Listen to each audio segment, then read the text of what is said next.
মায়ের সাথে ঝামেলা করে কৃষক ভাই নদীর সাইডে হাঁটতে হাঁটতে চলে আসে। তার সাথে খুব ঝামেলা হয়েছিল আজ।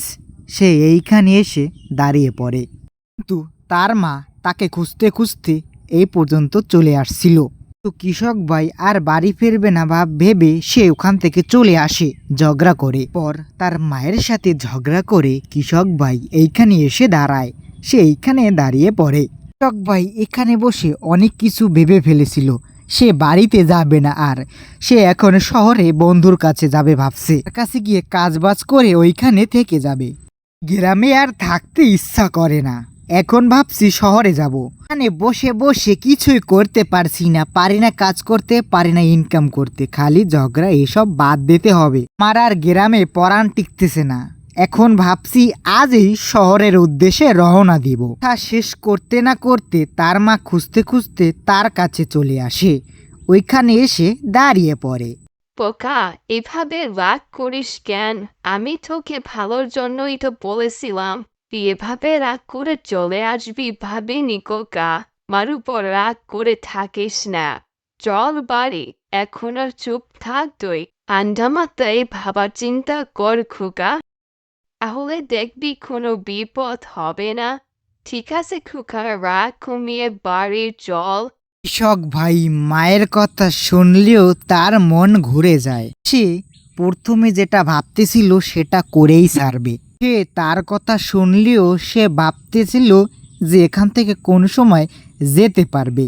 সে পালাতে চায়। আমি এই গ্রামে থাকতে চাই না, আমি থাকতে চাই শহরে। ওইখানে কাজ পাবো। বন্ধুর কাছে গেলে অনেক কাজ পেতে পারি। তাই আমি এখন এখানে থাকবই না। তুমি আমাকে যতই বলো, যতই বাড়ি যেতে বলো না কেন, আমি এখানে এক মুহূর্ত থাকতে চাই না। তাই আমি চলে যাব এখনই। তুমি ঠেকাতে পারবে না। তুমি বাসায় যাও, ঠিক আছে? আমি এখন তাহলে ওদিকে রওনা করি। বন্ধুকে ফোন করে চলে যাবনি। এটা বলার সাথে সাথে সে হাঁটা শুরু করে। দূর থেকে তার মা ডাকলেও সে শুনতে চায় না। তুমি ডাকতেছো কেন? আমি বলছি না যাব না বাসায়। মা যখন ডাক দিছিল তখন সে তার কাছে আবারও যায়। আমি বলেছি আমি এখন এখানে বসতে পারবো না, আমি যাব সোজা শহরের দিকে। তুমি যতই বলো না কেন, আমি পারবো না এখানে থাকতে। এখানে একা একা বসে থাকতে ভালো লাগে না, তাই যাব শহরে কাজের জন্য। এখানে বসে থাকলে সময় নষ্ট হবে শুধু, তাছাড়া তো আর কিছুই হবে না। তাই আমি সিদ্ধান্ত নিয়ে ফেলেছি, আজকে সোজা গং হব। আবার তুই এখন যাবি? ওদিকে তো শহরঘাট ভালো না, রাস্তাঘাট চিনিসও না। একা একা যাবি? ওদিকে তো সব কিছু চিনিসও না। কেন যাবি এখন? পরে গেলে হয় না? পরে গেলে ভালো হতো। এখন বাড়ি চল, না হলে পরে তোকে পস্তাতে হতে পারে। তুই তাহলে বাড়ি চল এখন। মা কথা শেষ করতে না করতে উপর থেকে আচমকা একটা ডাইনি নেমে আসছে। উপর থেকে যখন ডাইনিটা নামতেছিল তখন তারা ভয় পেয়ে যায়। কৃষক ভাই অনেক দূর থেকে দেখে ফেলেছিল, কিন্তু তার মা দেখতে পায়নি হঠাৎ করে। আমা দেখো, তোমার পিছে বিশাল একটা ডাইনি চলে এসেছে, সোজা হয়ে দাঁড়াও। দুইজনে এমনভাবে দেখতেছিল যেন কখনো দেখেনি এরকম ডাইনি। ডাইনিটা অনেক বড় ছিল।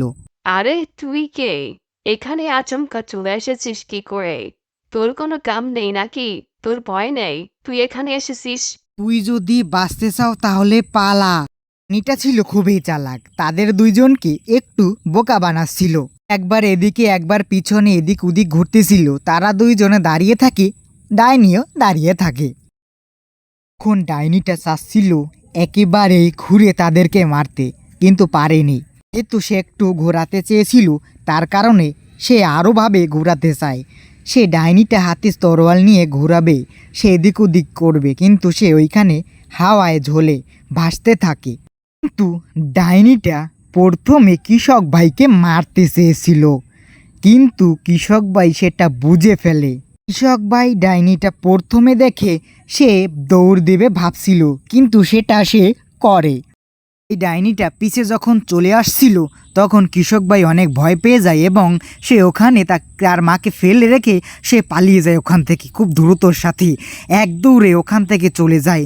তারপর তার মাকে এখানে রেখে যায় ডাইনির কবলে। সেই ডাইনিটা তার মাকে পুরোপুরি মেরে ফেলে।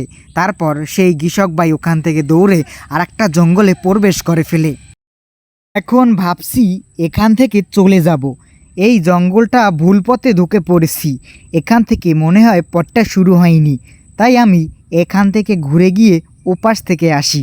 এখান থেকে দৌড়ে পালিয়ে গেলে কোনো কায়দা হবে না, ডাইনি পিছনে আছে, ঘুরে গেলে আমার রাস্তা পেয়ে যাব কিন্তু। তারপর কৃষক ভাই ওইখানে অনেকক্ষণ বসে থাকে। তারপর সে ভাবতেছিল এখানে কোনো কাজ হবে না। তারপর সে একটু ঘুরে ওই দিকের রাস্তাটা দেখে, সোজা সেদিকে যাবে ভাবতে থাকে। সে সেদিকে সে যাবে, সে তার কারণে সে মাথাটা ঘুরায়।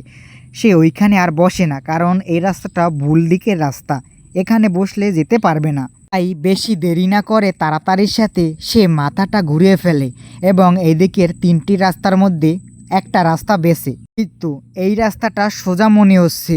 সোজা হাঁটতে হাঁটতে এদিকে যে রাস্তাটা বামে দিক গিয়েছে এদিকে ঢুকে পড়ি।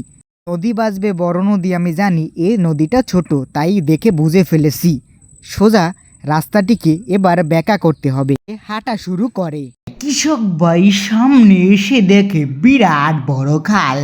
খালটা ছিল অনেক বড়।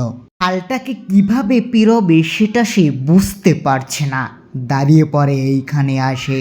তারপর ভাবতে ভাবতে তার মাথায় হঠাৎ একটা আইডিয়া এসে পড়ে।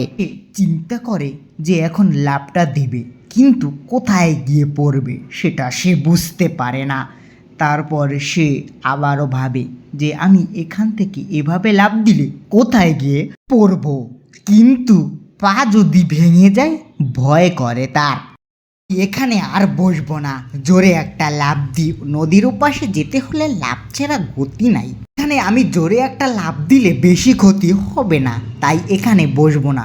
আসলে এখানে জলা জায়গাটা আমার ভালো লাগছে না, তাই এখন সোজা বরাবরটা দিয়ে লাফ দিই। আরে কৃষক ভাই যখন এই কথাটা বলে সোজা যখন লাফ দিবে তখন তার পজিশন দেখছিল। পজিশনটা ছিল একবারে সোজা বরাবরে সে একটা লাফ দিবে, তারপর জোরে একটা ওখান থেকে লাফ দেয়। ভাই এ পাশে এসে তারপর ওদিকে তাকায়। কৃষক ভাই আসলেই দেখতে পায় সে পেরেছে, সে ব্যর্থ হয় নাই। তারপর সে যা হয় অনেক কষ্টে পার করলাম, এখন বন্ধুর সাথে দেখা করতে যেতেই হবে। এখানে সময় নষ্ট না করে তাড়াতাড়ি যাই, কারণ বিকেল হয়ে যাবে, সন্ধ্যা হলে সমস্যা।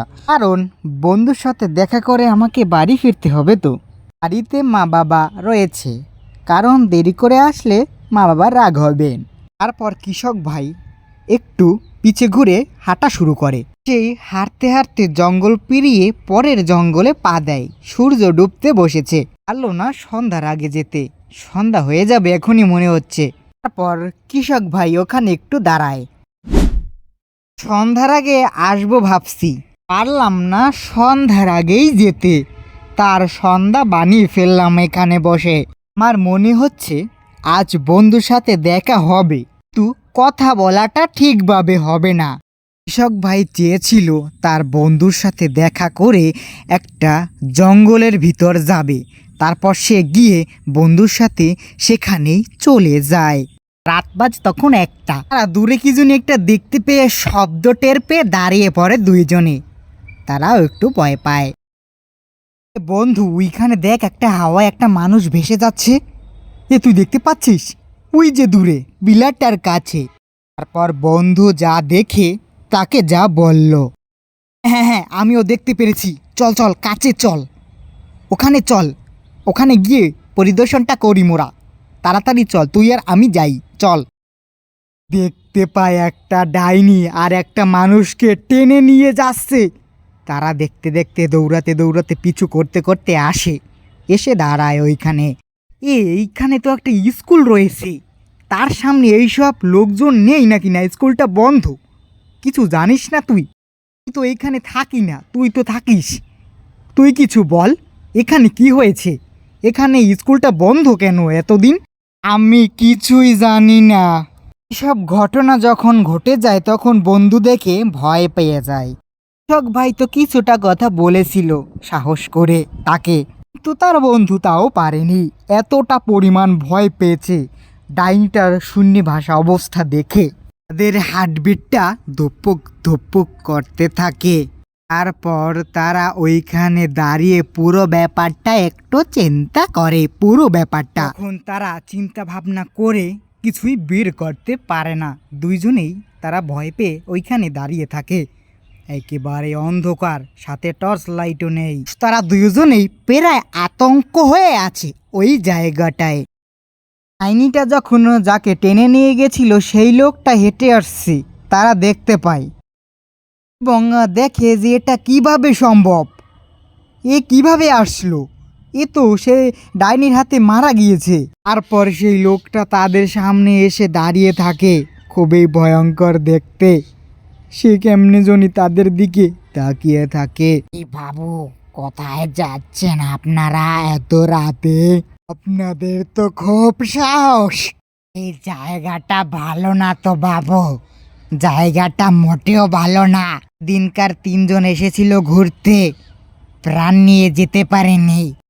আপনারা প্রাণ নিয়ে যেতে চাইলে এখনই পালান, না হলে প্রাণ নিয়ে আর যেতে পারবেন না কিন্তু। ঠিক আছে ভাইয়েরা, সাবধান করে দিলাম আগে থেকে। বাঁচতে চাইলে পালান, সময় আছে হাতে। কিন্তু আমরা তো পালিয়ে যাব, কারণ এখানে থাকবো না। তুমি কে সেটা তো বলো। তোমার গলাটা অদ্ভুত কেন? একটু আগেই তো একটা ডাইনি তোমাকে টেনে নিয়ে গেল, কিন্তু তুমি কিভাবে বেঁচে আসলে? তুমি আমাকে এইটা খোলসা করে একটু বুঝিয়ে দাও। চলে যাচ্ছে, কোনো ব্যাপার না। কি হয়েছে? ডাইনিটা ওভাবে তোমাকে নিয়ে গেল কেন? আমার ব্যাপারটা ঠিক লাগছে না। খোলসা করে না বললে আমরা কিন্তু এক পাও নড়বো না এখান থেকে, বুঝছেন? হ্যাঁ, ও তো ঠিক বলেছে। কি আপনি এখানে কিভাবে জ্যান্ত অবস্থায় দাঁড়িয়ে আছেন? আপনি মৃত মানুষ কিভাবে জীবিত হয়ে আমাদের সামনে দাঁড়িয়ে থাকতে পারে? আমাকে তো একটু বলুন, আমার মাথায় কিছু ঢুকছে না। এমন ভয়েতে মাথা টাথা হাত পা কাঁপছে। বন্ধু কিছুই বুঝতে পারছে না, আমিও কিছু বুঝতে পারছি না। কি হয়েছে বলুন, না হলে নড়বো না। আপনাদের তো ভারী জেদ মশাই, প্রাণের মায়া নেই মনে হচ্ছে। আপনারা তাহলে দেখুন আমার জাদু, এখানে আমি কি করতে পারি। তারপরও যদি বিশ্বাস না হয় তাহলে আপনারা এখানে থাকতে পারেন। আমার তাহলে আসল রূপটা আপনাদের সামনে আনি, ঠিক আছে? তারপর সেই লোকটা তার চোখের মণি দুটা সরিয়ে ফেলে, তার চক্ষু সাদা বানিয়ে ফেলে। বানানোর পর অবাক করা কাণ্ড যে সে যা করে, তাদের দুজনারে পুরো ভয় পেয়ে দেয়। পুরো ভয় মানে পুরো ভয়, অনেক ভয় পায় তারা। তখন পুরোপুরি চোখের মণি সাদা হয়, তখন সে ওইখানে দাঁড়িয়ে না থেকে একটু হাওয়ায় ভেসে যায়, পুরো হাওয়ায়। তোর চোখের মণি সাদা হলো কিভাবে? বন্ধু দেখ, এর চোখের মণি সাদা। দেখ তুই ভালো করে। আশ্চর্য ব্যাপার। তারা পুরো ভয় পায়, তাকে দেখে একদম নড়াচড়া করতে পারে না। আরে এটা মনে হয় মানুষ না, এটা ভূত। বন্ধু পালাতে হবে। দেখতে পাচ্ছিস বন্ধু, এই লোকটা একটা কাঁপুনি দিয়ে হাওয়ায় ভাসতে শুরু করে, একদম উপরে চলে যায়। তারপর একটা গেটের উপর বসে পড়ে। কি রে, বিশ্বাস হয়েছে এবার? চিনতে পারছিস কে আমি? আমি মানুষ নই, জলজান্ত ভূত একেবারে। তোরা যদি এখনো বুঝতে না পারিস তাহলে ভালো করে দেখ আমাকে। আর থাকতে পারিনি, ওখান থেকে দৌড়ে পালিয়ে যায় খুব তাড়াতাড়ির সাথে। তার বন্ধু আর কৃষক ভাই খুব তাড়াতাড়ি পালিয়ে আর একটা জায়গায় পৌঁছে যায়। এখানে গিয়ে যা দেখতে পায় সামনে একটা ডাইনি সেই লোকটাকে চিৎ করে রেখে রক্ত খাচ্ছে। খুব রাত, তখন 2টা থেকে 3টা বাজে। সেখানে এরা ঘটনাটা ঘটাচ্ছে। ডাইনি এই ঘটনাটা ঘটানোর কারণে তারা দুইজন দেখে পুরা ভয়েতে কাঁপতে কাঁপতে ওইখানে আর দাঁড়িয়ে থাকতে পারে না। কোন রক্তটা খাতে ছিল তখন আমরা এই ফাঁকে পালিয়ে আসি ওখান থেকে, কারণ ডাইনির কবলে পড়লে একবারে প্রাণটা হারাতে হবে। তাই 1 সেকেন্ডও দেরি করি না, আমরা দুইজনে ওইখানে আর বসি না, একেবারে চোখ বুঝে দৌড় মারি। তারা ওইখান থেকে বেরিয়ে এসে আরেকটা জঙ্গলে যখন ঢুকে পড়ে তখন দেখতে পাই এইখানে তমস 2টা ডাইনি তাদেরকে মারার জন্য অস্ত্র হাতে বসে আছে। তারা ভয় পায় এবং বাঁচার জন্য চিৎকার করলেও কাজ হবে না। গভীর জঙ্গলে তাদেরকে কে বাঁচাবে, আসবে কে? তারপর তারা আর বসে থাকতে পারে না ডাইনির সামনে, আর তারা করে কি, ওখান থেকে পালানোর চেষ্টা করে। কিন্তু ডাইনিটা খুবই ভয়ানক ছিল, ডাইনিরা খুবই ভয়ানক। হাতে ছিল তরোয়াল, উনি হচ্ছে এখনই পেটে ঢুকিয়ে রক্তটা টান দিয়ে বের করে চুষে চুষে খেতে থাকবে। তারপর দেখতে পাই ডাইনিটা আমাদের কাছের দিকে আসতে থাকে। আমরা আর বসে থাকতে পারছি না, যখন কাছে আসতে থাকে তখন আমরা যা করি, আমি সেই পায়ের ইঞ্জিন দুটা চালু করে ওখান থেকে ছোটা শুরু করি। খুব তাড়াতাড়ি, দেরি করি না। এখন 1 সেকেন্ড দেরি করলে পরবর্তীতে ছুরিটা পেটে ঢুকিয়ে দিতে পারে। পরে ছুট্টে দৌড় লাগাই।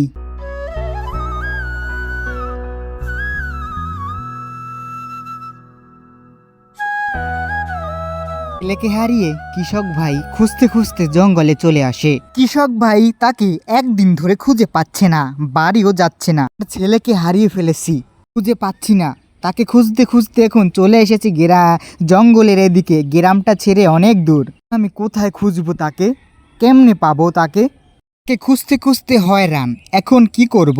জঙ্গলে একলা একলা বসে আমি এখন কিছুই ভাবতে পারছি না। এখন আমি কি করব? এই জায়গাটায় বসে পড়ি। কথাটা সে বলার পর তারপর ওইখানে একটা গাছের উপর বসে পড়ে, কারণ সে আর খুঁজে পাচ্ছে না তার ছেলেকে। সে খুঁজতে খুঁজতে পাগল হয়ে গেছে। ভাই জঙ্গলে একা একা বসে আছে, সূর্য ডুবতে বসেছে, সন্ধ্যা হবে প্রায়। সে ওইখানে থেকে লড়ছে না। কৃষক ভাই সে তার ছেলেকে না নিয়ে বাড়ি যেতে চাচ্ছে না। ওইখানে যখন প্রায় ঘন্টাখানিক বসে থাকে, পিছ থেকে একটা আওয়াজ পায় পায়ের। দেখতে পায় তার কাকা আসছে। কার মুখ থেকে সে যা শুনতে পায়, শুনে অবাক হয়ে যায় সে পুরোপুরি। আরে কাকা যে, তুমি এখানে হঠাৎ জঙ্গলে কাকে খুঁজতে এসেছো একা একা, তাও আবার সাথে কেউ নেই? তুমি কি একা একা আসছো কেন? একটু খোলসা করে আমাকে জানাও তো, তোমার মুখ থেকে কিন্তু শুনতে চাই। আরে 2 দিন ধরে আমার ছেলেকে পাচ্ছি না, তাই এখানে আসছি খুঁজতে। ভাবছি যে জঙ্গলে আসতে পারে একা একা। তোর ছেলেও তো আমার ছেলের সাথে খেলতে খেলতে এখানে ছিল। তারপর তো তোর ছেলে মনে হয় বাড়ি চলে গেছে, আমার ছেলে এখনো বাড়ি যায়নি। তাই তাকে খুঁজতে না পেরে সব জায়গা দেখেছি কিন্তু কোথাও পাইনি, তাই এখানে চলে এসেছি খুঁজতে খুঁজতে। আমার ছেলেও বাড়ি যায়নি, তোমার ছেলের সাথে ঘুরতে এসে খেলতে এখানে মনে চলে এসে হারিয়ে যায়। আমার ছেলেও বাড়ি ফিরেনি, তাই খুঁজতে আমিও এসেছি কাকা। খুঁজতে পারছি না, তাই কাকা এখানে আসছি। কাকা আপনি এখন একটু বসে জিরান, ওইখানটা একটু বসে পড়ুন। হ্যাঁ, ঝাড়ার দিয়ে ধুলটা সরিয়ে বসে পড়ুন কাকা। কে? আমি তো এখানে একটু বসে জিরাই, ঠিক আছে? পর কাকা বসে পড়ে, দুজনে ওখানে একটু বসেই থাকে। তখন সূর্য ডুবতেছিল, সন্ধ্যা হবে তখন। তারা দুইজনেই বসে থাকে, ওখান থেকে কোনো দিকে আর যায় না, কারণ তারা অনেক দূর থেকে আসছে। ওখানে সন্ধ্যা তরিত একটু গল্প গুজব করে দুজনে, কাকা আর কৃষক ভাই। কৃষক ভাই কাকার সাথে কথা বলতে বলতে কাজনী কোন সময় ঘুমিয়ে পড়ে। রাত হয়ে যায় তখন অনেক, তখন 12টা-1টা বাজে। তখন কৃষক ভাই তাকে ডাকছে ছিল, কাকা, ও কাকা আপনি উঠছেন না কেন? রাত হয়ে গেছে অনেক, বাড়ি যেতে হবে তো কাকা। ভাবে পরে পরে ঘুমালে আপনি কখন বাড়ি যাবেন কাকা? উঠে পড়ুন তাড়াতাড়ি। কৃষক ভাই কাকাকে ডাকতে ডাকতে তখন পিছ থেকে একটা শব্দ পেয়ে ঘুরে যায়। তখন তারা পিছ থেকে ঘুরে দেখে যে উপর থেকে তার ছেলে নেমে আসছে হাতে তরোয়াল নিয়ে। তখন তারা ভয় পেয়ে যায়, কাকা উঠে পড়ে দেখে তাকে। আরে এটা কি? এটা তো তোর ছেলে রে, এর অবস্থা কি করলো এরম? কি হয়েছে রে তোর? তোর হাতে তরোয়াল, চোখ দুটো সাদা কেন? কাকা আমি আর বেঁচে নেই, এই জঙ্গলে খেলতে আসতে গিয়ে আমাকে মরতে হয়েছে এক ডাইনির হাতে। সে আমাকেও মেরে ফেলেছে এবং আপনার ছেলেকেও সে বাঁচিয়ে রেখেনি, মেরে ফেলে। সবাই এ কথাটা শুনে দাঁড়িয়ে পড়ে এবং তাকে দেখতে থাকে যে এর অবস্থা এরকম কি হলো। এখন কি করবি রে? তোর ছেলেকে এখন কি করবি? তোর ছেলে তো বেঁচে নেই এখন। তোর ছেলে আর বেঁচে কোনোদিন ফিরবে না। খোকা, তোর অবস্থা এরকম কেন করলো ডাইনিটা? কে ছেড়ে চলে গেলি খোকা? কাকে নিয়ে সময় কাটাবো? তুই তো নেই এখন। আমি এখন কি করব? কি করব বাবা? এখন আমি কি করব? আমাকে তো মেরে ফেলেছে ডাইনিটা। এখন আমি কি করব বলো? এখন তো আর তোমাদের সাথে মানুষ অবস্থায় থাকতে পারবো না। আমাকে তখন চলে যেতে হবে। বাবা তুমি ভালো থেকো। আমি চলে গেলাম বাবা। তুমি ভালো থেকো বাবা। যখন শুনতে পারে কাকার ছেলেও বেঁচে নেই, তখন কাকা হাঁপাতে থাকে। শ্বাস করতে কষ্ট হয়। কেন জানি না মনে হচ্ছে প্রাণটা দেহ থেকে বেরিয়ে যাবে। কথা বলতে না বলতেই তাই অবস্থা। সে হঠাৎ করে মাটিতে গড়িয়ে পড়ে। কৃষক ভাই চিৎকার করতে থাকে, শুনতে পায় না কেউ। জঙ্গলে তারা দুজন একা একা, কাউকে পাবে না সে, কারণ আশেপাশে মানুষজন বলতে কিছুই নেই। সে ওখানে একা একা। এখন একা কিচ্ছুই করতে পারবে না। চিৎকার যতই করুক কৃষক ভাই তাকে আর বাঁচাতে পারলো না। তখন থেকে শুনলো যে তার ছেলে বেঁচে নেই, তখন থেকে তার হৃদয় থেকে প্রাণটাও বেরিয়ে গেছে। পর কৃষক ভাই আর ওখানে না বসে বাড়ির দিক রওনা হলো কাঁদতে কাঁদতে। তারপর যখন কাকা ওখানে আস্তে আস্তে তার দেহটা আকাশের দিক চলে যায়, আকাশের দিক মিলিয়ে সে উড়ে চলে যায়। তারপর এই জঙ্গলে আর কেউ আসে না। কাঁঠালতলি গ্রাম, যেখানে এক কৃষক কাজ করতে যেত, তখন তার কাজটা হঠাৎই চলে যায়। সে কাজ না পেয়ে সেইখানে তার মালিকের সাথে কথা বলতে যায়। হঠাৎই তার মালিক চলে আসে তার সাথে কথা বলতে। তারপর মালিক যখন তার সাথে কথা বলবে, তখন যা বলে, তোকে আমি বলছি না কাল যে তোকে কাজে নেওয়া হবে না, তারপরও তুই আবার আসলি, আমাকে এখানে ডাকলি। তোকে না আমি বলেছি না? ওস্তাদ, আপনি যদি তাড়িয়ে দেন যাব কোথায়? আমারও তো একটা সংসার আছে, তাই না? একটু আমার দিকে তাকান না। আপনি যদি মুখ ফিরিয়ে নেন তাহলে তো আমি মরে যাব, সংসার চলবে না। একটু মুখ তুলে তাকান না।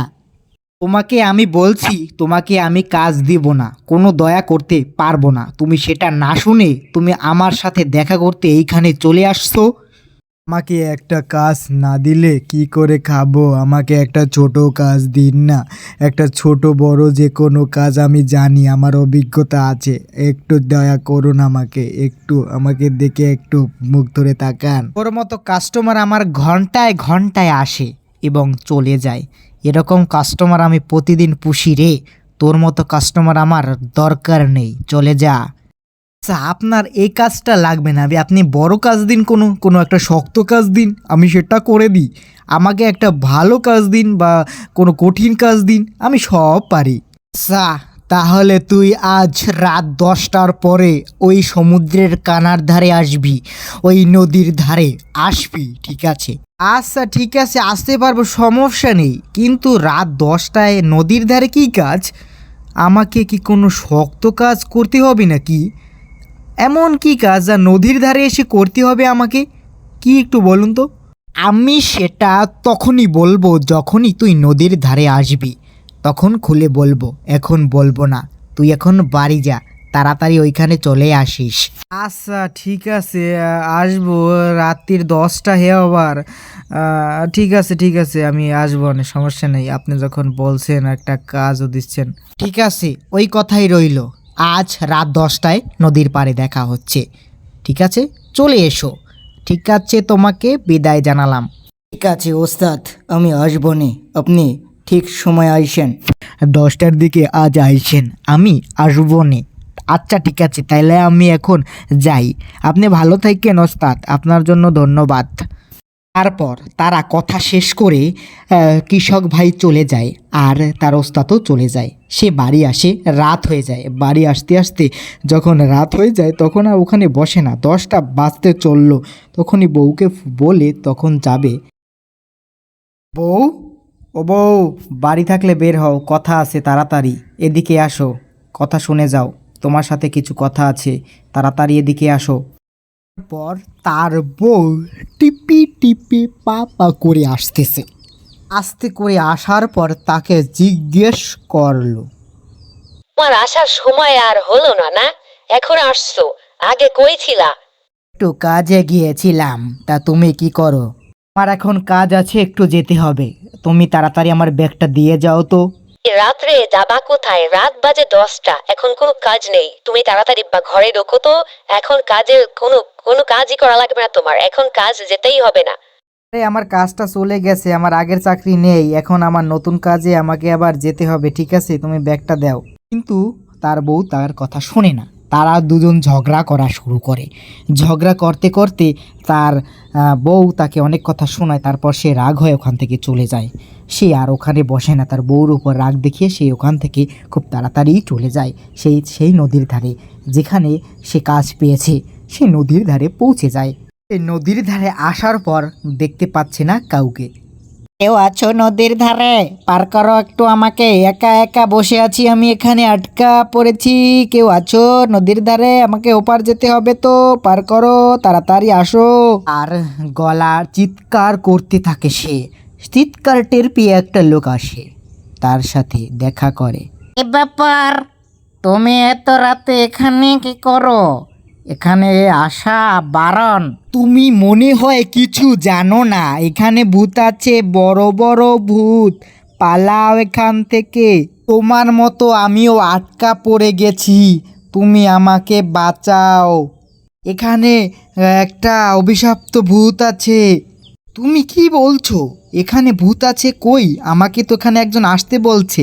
তখন সে চিৎকার করতে করতে হঠাৎ সে মাথাটা ঘুরে যায়। তারপর সে নদীতে পড়ে যায়। নদীতে পড়ে সে ভেসে যায় তার চোখের সামনে। সে দেখতে থাকে এবং ভয় পেয়ে যায়। একটু দেখতে পায় যে সে ভেসে গেছে, খুব ভয় লাগে তার। তারপর উপর থেকে লোকটা তাকে আসতে বলেছিল, সে একটা তরোয়াল নিয়ে এসে পড়েছে। তার সামনে দাঁড়িয়ে দাঁড়িয়ে হাওয়ায় ভেসে আছে। কৃষক ভাই তাকে চিনতে পারে, কিন্তু তাকে ভয় পেয়ে যায়, কারণ সে হাওয়ায় ভাসছিল। কারণ কেউ যদি হাওয়ায় ভেসে থাকে, যদি অনেকে চারপাশ থেকে তাকে দেখে, তাহলে হঠাৎই কেউর ভয় লেগে যায়। কারণ হাওয়ায় ভেসে থাকা মানুষ সাধারণ মানুষ নয়, সে একজন অভিশপ্ত মানুষ। ঝমঝমিয়ে করা কথাগুলো বলছিল সে। হঠাৎই সে ভয় পেয়ে যায়। তারপর যা হয়, এখানেই তো ঘটনাটা ঘটে যায়। কে আমি বলছিলাম তুই আমার কাছে আসবি না, তারপরও তুই আমার কাছে এসেছিস কাজের জন্য। তোকে আর বেঁচে রাখবো না। আমার কাজ তুই একটাও ঠিকমতো করতে চাস না, কোনো মিথ্যা কথা বলতে পারিস না, সব সময় সত্য কথা বলিস, আমার কাজ উল্টোপাল্টা করে দিস, ব্যবসায় লাল বাতি করে দিয়েছিস। তোকে আমি আর বেঁচে রাখলে তুই আমাকে ডুবাবি। এই বলে সে তরোয়ালটা তার পেটে ঢুকিয়ে দেয়। তারপর সে টাস করে ওখানে পড়ে নদীতে ভেসে যায়। তারপর এইদিকে তার বউ কাঁদতে থাকে, কারণ সে আর বাড়ি ফিরে নেই। সারা রাত ধরে কাঁদছিল সে। আর বউ খুব জোরে কাঁদতে থাকে, খুব কাঁদতেই থাকে, কারণ তার স্বামী আর ফিরে আসে না। খুবই কষ্টকর, আর সে পায় না স্বামীকে। পরদিন সবাই জানতে পেরে যায় এই ঘটনাটা। এই রকম একটা ঘটনা তাদের গ্রামে প্রথম ঘটেছে। তারা এই ঘটনাটা শুনে তাদের বুকটা একটু কেঁপে ওঠে। সবাই মিলে একটু নদীর ধারে যাবে সেটা একটু নিয়ে চিন্তা ভাবনা করে, কিন্তু তারা সবাই মিলে একটু যাবে সেটা দেখার জন্য, কারণ যে ঘটনা ঘটে গেছে তারা একটু দেখবে। কিন্তু সবার মত এক ছিল না, কেউ যাবে কেউ যাবে না। ছোট বালকটি বলছিল আমি যাব না, আর সবাই যেতে চাচ্ছিল। তারা তিনজন তার উপর রাগ হলো, এই রাগ তার উপর ঝাড়লো। তারা তিনজনে সবাই মিলে যাওয়ার চিন্তাভাবনা করলেও একজনে না যাওয়ার চিন্তাভাবনা করে, কারণ ওইখানে গেলে ভয় করতে পারে এবং ওখানে গেলে কেননা মৃত্যু হতে পারে, তার ভয়। হঠাৎ করে চিন্তাভাবনা করতে করতে যে যেতে চাইছিল না তার মাথাটা ঘুরে যায়, ওখানেই পড়ে যায়।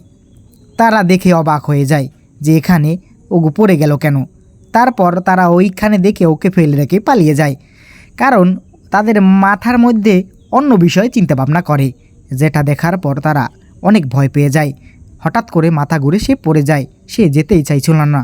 বালককে ওইখানে ফেলে রেখে তারা তিনজন চলে যাওয়ার চিন্তাভাবনা করে, কারণ গ্রামবাসীরা যদি দেখে তাহলে তাদেরকে পিটানি খেতে হবে, কারণ অন্য কিছু ভাববে ফেলতে পারে। তারপর তারা ওখানের সেকেন্ডও বসে না, তারা ওইখানে কিছু সময় তাকে দেখে যে অজ্ঞান হয়ে পড়ে গেছে, তারপর দৌড়ে ওখান থেকে পালিয়ে যায়। তারা ওইখানে আর বসেই না, সে বালকটি ওইখানে পড়েছিল, কে একা ফেলে ওখানে চলে যায়। তারপর রাত হয়ে যায়। রাত হওয়ার পর একটা ডাইনি আসে, যে ডাইনিটা এসে তাকে ওইখানে মরা লাশটাকে টেনে নিয়ে যায়। খুবই অস্বাভাবিক ব্যাপার।